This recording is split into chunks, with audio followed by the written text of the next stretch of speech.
Hi, this is Scott Garibay, and today I want to talk about Dungeons & Dragons, and I want to talk about a surprising outcome of the D&D, of the 2023 Spring D&D Influencer Summit. It was the first one of these summits, and here's my understanding of it so far, right, is they flew in 25 to 30 people who actually attended.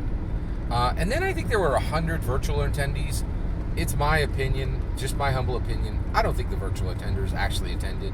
I watched some of the content from virtual attenders, and they just asked questions of people who were in the room. So it was very clear that they really weren't in the room. So in the future, and also one thing that's clear is, not a joke, they flew 25 to 30 influencers. They paid for their flight, they paid for their hotels, they paid for all their meals. Hasbro did. And these are the real attenders. And these are the people who were, as Hamilton said, in the room where it happened, right? If you were on some vlog meeting, I don't think you really attended. I think you technically attended, but I don't think you functionally or actually attended, in my humble opinion. So I'm talking about the 25 to 30 people who actually attended. And one of those people was Bob Worldbuilder. And I think there's a very significant occurrence. There's a significant event that came out of the Dungeons & Dragons, the 2023 Spring D&D Influencer Summit. Okay. Oh, and also to be clear, I don't think Hasbro failed to make the virtual meeting work. Virtual meetings, we already know this from we were shocked. I think we were all shocked to find this out during COVID. But kids don't learn online. It was an absolute debacle. A lot of people said that literally low millions of kids in America lost 2 years, right? So the online learning is absolutely catastrophic. And I think online attendance at any event, virtually any event, you have to have people who are completely dialed in, right, to make it work. And I think generally, unless you really go out of your way to do that, so in here's my point. In the future, just send out invitations, and if people can come in person, great. If they can't, don't even try to have virtual attenders. I don't think it's not worth the effort, in my humble opinion, right? And I don't think any of the virtual attenders actually attended. I think they technically attended, but I don't think they actually attended or even functionally attended. Just my humble opinion there, and I think that should be dropped in the 2024 spring or 2024, whatever season they like, D&D Influencer Summit. And maybe we'll get lucky and there'll be a 2023 fall D&D Summit, a D&D Influencer Summit. Now, I want to make it clear. A lot of people keep saying I'm jealous of being... Let's not get it twisted here, right? I am a D&D commentator, right? But my opinion about D&D is so far off the grid that genuinely I'm a rogue D&D commentator. I can never get invited to a summit. It's impossible, right? So there's no jealousy here. I don't expect ever in my entire life to be invited to a D&D Influencer Summit, and that's completely fair. And the reason why is whoever owns Dungeons & Dragons, right? I'm not sure that they can actually corporately acknowledge what I believe Gary Gygax did with Dungeons & Dragons. I think it's an impossibility, right? And that's my point, right? When you interact with Dungeons & Dragons the way I do, it's a part of your identity. It's no longer a commercial brand or a commercial product. Dungeons & Dragons is part of my identity. And I'm absolutely 100% finished with apologizing for that. And the reason why is no Harley owners ever had to apologize for it. Nobody who ever spent $20,000 for Levi jeans ever had to apologize for it. Nobody who there's a guy who's gone to every single Toronto Raptors game ever. He went to the first one and he has never missed a single one. It's part of his identity, right? And I'm all about getting to the point where where none of us, I mean zero, none of us need to apologize for saying D&D is part of my identity, right? And it is, right? So I'm past it, right? But here's what really shocked me. So first of all, I'm going to say all these words, right? And you're going to be like, did that really happen, Scott? I got the receipts. It's below, right? So every single word of this is my humble opinion, and this is my perspective on what happened, right? But I had a conversation with with Bob Worldbuilder over YouTube, right? First, I did a video about Bob Worldbuilder, and a lot of his people came over and, commented on my video, right? And then he continued to do content on Dungeons and Dragons, and he did a video about the summit, right? Which I listened to. But I gave a comment to him on his Dungeons and Dragons Honor Among Thieves review, and I said, and so here it is. But the link to this entire conversation in the comments section that happened in the comment section on his video about his video review of Dungeons and Dragons Honor Among Thieves, this comment section conversation between him and me, I screenshot it and it's below, and I put it up on my website. And the reason why I'm starting to do this is I'm incredibly fortunate. I get industry insiders, and guess what? Bob Worldbuilder is an industry insider now. He is flat out a D&D influencer. Because you want to know who the D&D influencers are? The ones who got invited to the summit, right? Like, that's a full-on D&D influencer, right? I don't, maybe it's too much for me to say I'm a D&D influencer, but I am a D&D commentator, right? So that might be the difference between me and Bob Worldbuilder. He's a full-on, like, rubber stamped, right, D&D influencer. He was invited to the D&D influencer summit.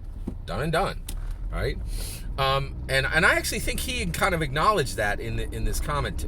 So that comment, I'm going to give you my view of it, but you don't have to take my word for it. You can look at the the screenshot and look at the videos, right? And also my comment is great, gracefully is still up on his web on that YouTube video.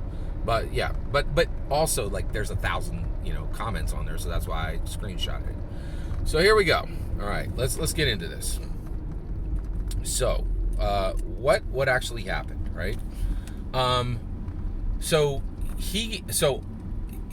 all right, so Bob World, okay, here's the history. 2023 OGL crisis. Bob Worldbuilder is incredibly frustrated, incredibly vexed over Dungeons & Dragons. In the comment below, he admits he was actively steering people away from D&D around the OGL crisis because he was so vexed and frustrated because of the crisis, right? So that happens. Then he gets an invite, right, to the D&D Influencer Summit, right? I watched that video, and then I made a video response saying that he was very smug in his invitation, right? And I stand by that. I think he was very smug. And I actually think if you read the commentary below, you'll see he was vexed and frustrated. My word is smug, whatever you want to call it, right? But and this is one of the reasons why we're talking today. Bob Worldbuilder openly admitted that he was steering people away from D&D, right? And I want to put that in there because there's a history to this, right? And if we don't look at this carefully, people are going to forget what happened. Because I'll tell you right now, history is like, we're about to re-elect Donald Trump. We're about 1 centimeter away from re-electing Donald Trump. I'm not going to vote for him, but I'll tell you right now, that dude's going to walk in 2024, in my humble opinion. And so the moment that happens, right, you got a liar for president. I'm not saying he's a liar. Donald Trump says he's a liar, right? Just read his book, Art of the Deal. He says before he became president, he said many times to Americans, I am a liar, flat out. I will lie to your face, right? Like, I am a liar. It's not a debatable subject that Donald Trump is a liar. He's a flat out liar. He said it in his massively publicly published book, right? Like, many times. Do some reading, people. Like, if you don't think President Trump is a liar, you got some reading to do, right? Like, it's a matter of public record that Donald Trump is. And my point is, history gets, and boy, wait till we already had 4 years of it, right? And the reality is, history was up for grabs. So I'm trying to I'm trying to put a history here. I don't want to forget what happened with the D&D 2023 OGL crisis or the D&D Influencer Summit. There's history here. Like, this is real. Like, this is important, right? So he said he said I was steering people away from D&D. He said it right in the comment, right? Now, here's where it gets interesting. He gave a D&D Honors Among Thieves review. I came up on that review, and I said, Bob Worldbuilder, I liked it when you had a shred of goodwill left for Dungeons & Dragons, right? And I liked this review until at the very end of the Dungeons & Dragons Honor Among Thieves review, you pushed people away from D&D and tried to get them to play anything else. I liked it when you had a shred of goodwill for Dungeons and Dragons, right?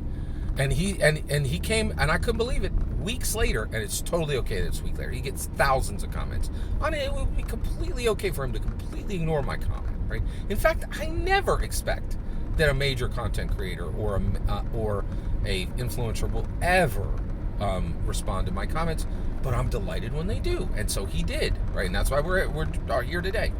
And he came in and he said, "Hey, I still love D&D. I think he said I still have lots of goodwill to D&D."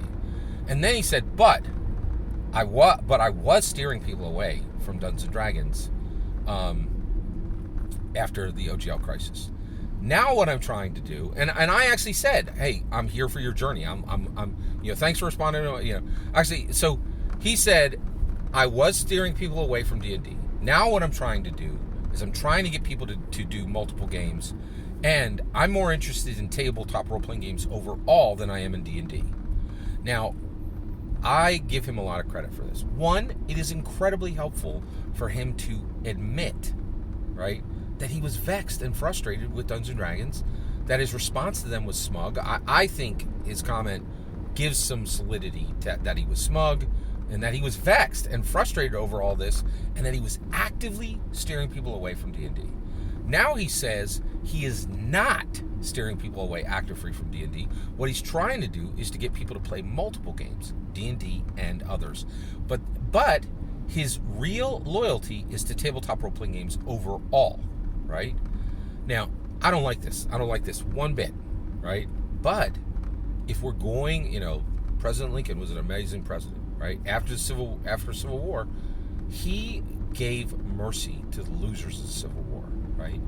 And he was gracious, and he tried to extend tolerance and understanding, right? And honestly, Dungeon Dudes and Professor Dungeon Master both referred to what happened in 2023 as a war for the soul of Dungeons & Dragons, or as a war over Dungeons & Dragons. Both of them literally used those words, right? And so I do think what happened in 2023, OGL Crisis, it will be in legit published scholarly and commercial books that go over the history of Dungeons & Dragons. It was a pivotal material event, right? And so I really appreciate that he was honest about, that he had frustration and vexation toward D&D and was actively steering people away from it. And now what he's trying to do is he is trying to have people play multiple tabletop role-playing games, Dungeons & Dragons and other Dungeons & Dragons. And he is admitting that his alliance is to tabletop role-playing games overall, but he is saying that he sees, in my humble opinion, his comment really means he's saying D&D here, not D&D be gone, because and that's the issue, right?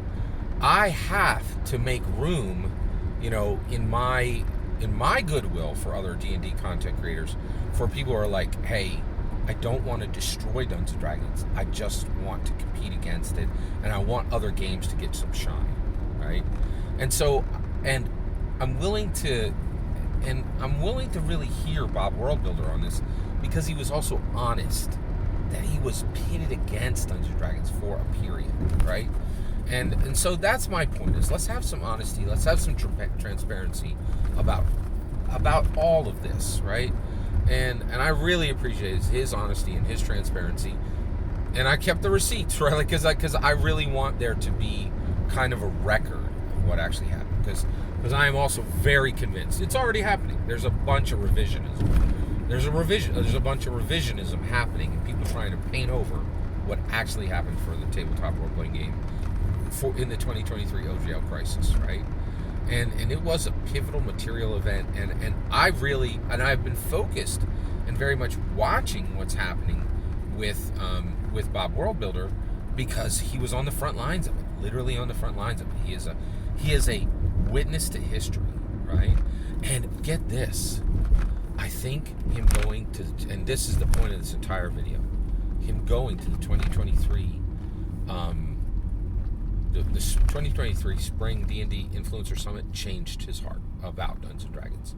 And I think he really walked away from that having believed exactly what Hasbro intended, that they were not villains. They were never villains, right? They're doing the best they can to guardian Dungeons & Dragons. And the world says that's an easy thing to do, even though no other tabletop role-playing game in the world has been able to do anything about, to surpass it, ever, except Paizo for, like, literally 1 month during 4 months. There was 1 month during 4th edition where Dungeons & Dragons was surpassed in sales by Pathfinder. That ain't happened since. Trust and believe, right? And it's never going to happen under 5th edition, which is never going to end. We're always going to have 5th edition. We've already been told that. Every single word of that is my humble opinion. Thank you for letting me share it. Bob Worldarbaler, I totally invite your input on any of this to clarify, and put your, add any comments you want to this or clarify anything. I did the best I could to present it in a fair and good-willed manner. Please let me know if there's anything that should be changed within this. Thank you, everyone, for letting me share my humble opinion with you. What's important is when I get to hear your humble opinion, when you get in the comments and send your traffic. Please consider liking and subscribing, and have a wonderful millennium.